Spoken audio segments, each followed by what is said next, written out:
Сәлеметсіздер ме, құрметті әріптестер? Біз 2025 жылы 21 сәуір менен 2 мамыр аралығында өрлеу біліктілікті арттыру ұлттық орталығында тәрбие жұмысының менеджменті атты курсты өттік. Біздің курс 5 модульдан тұрады, соның бірінші модульмен мен сіздерді таныстырып өтейін. Қазіргі заманда білім беру жүйесі қоғам дамуының басты қозғаушы күші. Осы саладағы оқу тәрбие қызметінің тиімді әрі сапалы жүргізілуі үшін оны нақты нормативтік құқықтық база реттейді.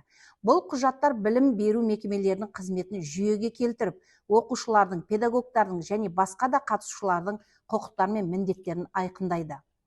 Сондай-ақ негізгі нормативтік құжаттар 6-ға бөлінеді. Мысалы, соның біріншісі Қазақстан Республикасының Конституциясы, білім туралы Қазақстан Республикасының заңы, педагог мәртебесі туралы заң, мемлекеттік жалпыға міндетті білім беретін стандарттары, білім және ғылым министрлігінің бұйрықтары мен нұсқаулық хаттары және ішкі ережелер мен жарғылар. Нормативтік құқықтық құжаттардың маңызы бұл құжаттар оқу тәрбие процесінің ашықтығы мен әділдігін қамтамасыз етеді. Мұғалім мен оқушының өз құқығы мен міндетін білуі білім сапасын арттыруға ықпал етеді. Сонымен қатар нормативтік база арқылы білім беру ұйымдарына қойылатын талаптар, есеп беру жүйесі мен тексеріс тәртібі де айқындалған. Қорыта айтқанда, білім беру ұйымдарының қызметі заңнамалық негізде жүргізілуі оқу сапасының тұрақты әрі сенімді болуына жол ашады. Нормативтік құқықтық құжаттарды жүйелі түрде зерделеу және оларды тәжірибеде дұрыс қолдану әрбір педагог пен басшының міндеті.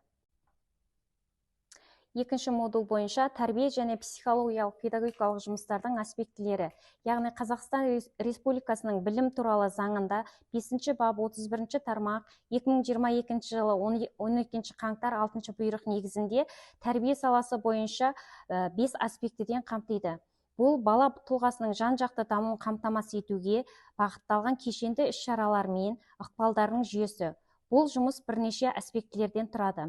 Атап айтсақ, бірінші тәрбиелік аспекті. Мақсаты тұлғаның адамгершілік, рухани, мәдени, азаматтық және қасиеттерін қалыптастыру. Бағыттары патриоттық, еңбек, эстетикалық, құқықтық, экологиялық және тәрбие және тағы басқа. Нысандарға келіп тоқталсақ, сынып сағаттары, үйірмелер, кездесулер, экскурсиялар. Екінші психологиялық аспекті. Мақсаты баланың психикалық даму ерекшеліктерін ескере отырып, эмоционалды тұрақтылық пен өзін-өзі тану дағдыларын қалыптастырады. Яғни бағыттары эмоциялдық интеллектілік дамыту, қарым-қатынас дағдыларын қалыптастыру, стресс пен конфликті жағдайларын шешу. Дәл осылай тағы да 3 бағыттан педагогикалық аспекті, әлеуметтік аспекті, диагностикалық аспекті ретінде 5 аспекті ретінде жұмыс атқарылады. Бұл аспектілерді негізге ала отырып, тәрбие саласы бойынша әрбір тұлғаны рухани дамуға, адамгершілікті қалыптастыруға тәрбиелейміз. Үшінші модуль бойынша балаларды тәрбиелеу мен оқытудың мазмұны мен әдістерін жетілдіру бұл заманауи білім беру мен тәрбие процесінің негізгі бағыттарының бірі.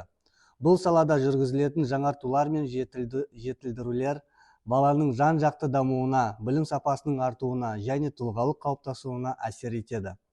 Бірінші мазмұнды жетілдіру. Оның ішіне интеграциялық тәсіл, жаңартылған білім беру мазмұны, ұлттық құндылықтарды ендіру, жас ерекшелігін ескеру жатады. Екінші әдістерді жетілдіру. Ойын технологиялары, жобалық әдіс, АКТ, жеке және сараланған әдістер. Үшіншісі тәрбие жұмыстарының жетілдіру.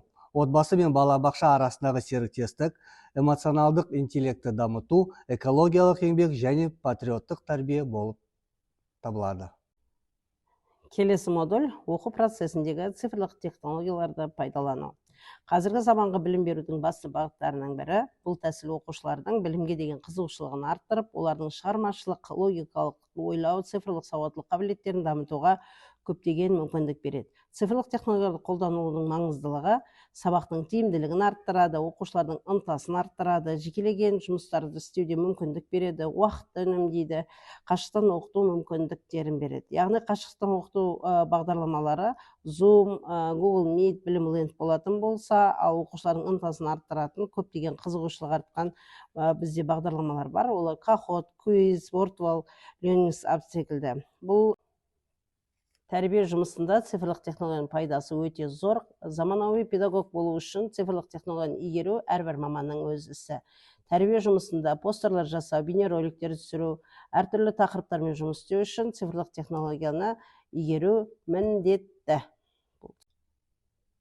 Соңғы модуліміз тәрбие менеджерінің зерттеу құзыреттілігін дамыту тақырыбында тәрбие жұмысын жетілдіруге бағытталған маңызды кәсіби бағыттарының бірі болып табылады. Бұл бөлімнің негізгі мақсаты тәрбие менеджерлерінің өз қызметін ғылыми тұрғыдан талдай алуын, тәрбие процесінде кездесетін проблемаларды анықтап, оларды шешу жолдарын іздей алуын дамыту. Негізгі 4 компоненттен құрылады. Бірінші, зерттеу сұрағын қою және мақсатын анықтау. Екінші, ақпаратты жинау және талдау. Үшінші, нәтижеге бағытталған шешім шығару. Төртіншіден, өз тәжірибесін сыни тұрғыдан бағалау. Осы алған білімді білім ордаларында жүзеге асырамыз. Назарларыңызға рахмет.